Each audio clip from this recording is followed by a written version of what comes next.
Imagine you're playing a game where you know only some of the rules. You're doing well, but to reach the next level, you must figure out the rest. And this is what physicists do every day. They play the ultimate game, trying to unlock the next level of our universe. In this game, we can already explain quite well the rules for the very small, which are particles. And this is particle physics. And it describes how all these small particles talk to each other. So, think about it like this. Everything around you, including yourself, is made out of particles, right? We understand some rules for the really big things, for example, how our moon talks to our Earth in order to orbit around us. But if the very big is made up of the very small, do they speak the same language? Is there a unified theory to describe everything in our universe? To find the answer to this question, we need to get to the next level. Physicists are searching for this unified language by using very precise experiments that detect new particles in the ripples on the surface of the fabric of the universe. Another clue for what could be in the next level lies all around us, matter.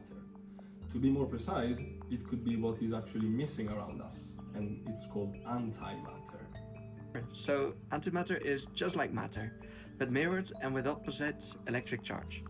For example, the electron, its antiparticle is the positron. The two don't go on very well, so if they meet, they will destroy each other. When we believe that the universe was created with an equal amount of matter and antimatter. But somehow, we have survived and our antimatter counterparts haven't. Then where has all the antimatter gone? So let's say you are playing a game of pool, where you start with an equal number of striped and solid balls. When a solid ball collides with a striped ball, they destroy each other. And at the end of the game, all the balls should have disappeared, right?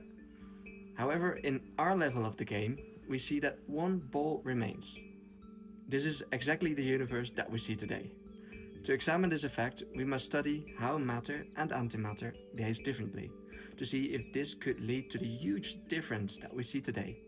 Would an anti-apple fall into Newton's head, or would it go upwards into the sky?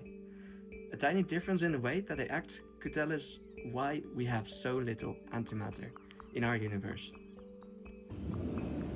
So far, we just talked about the matter we know about, and half of it is even missing.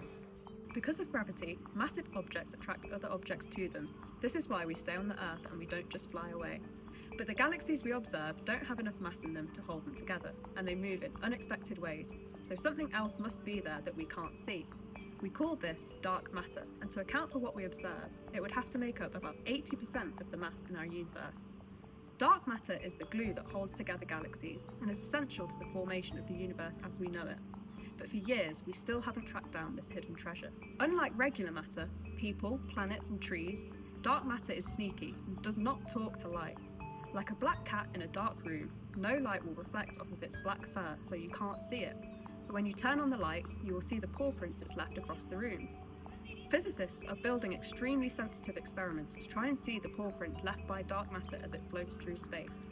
As well as this, at the Large Hadron Collider, high-energy particle collisions that replicate the very beginning of the universe are attempting to create dark matter and understand if or how it talks to regular matter.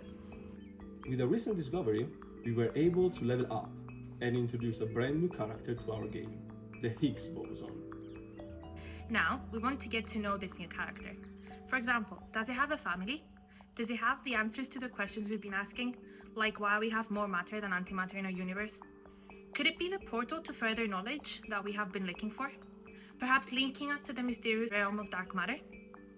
At the Large Hadron Collider, we're exploring all these possibilities and we're making really good progress. We've successfully ruled out a great number of hiding spots for these possible exotic cousins of the Higgs boson. But there are still plenty of unexplored corners of this new landscape, and each could hold the key to an even greater discovery. Physicists around the world are testing the edges of our current level, looking for these glitches, clues, or hidden doors that may reveal what comes next. The next level could change everything we know. And one of the places where we are pushing the boundaries of our knowledge is CERN, the European Organization for Nuclear Research, where thousands of physicists gather to confront these questions. Whatever the answer is, understanding the intimate nature of the universe we all share is one of the most important curiosities of humanity. Join us to find out together.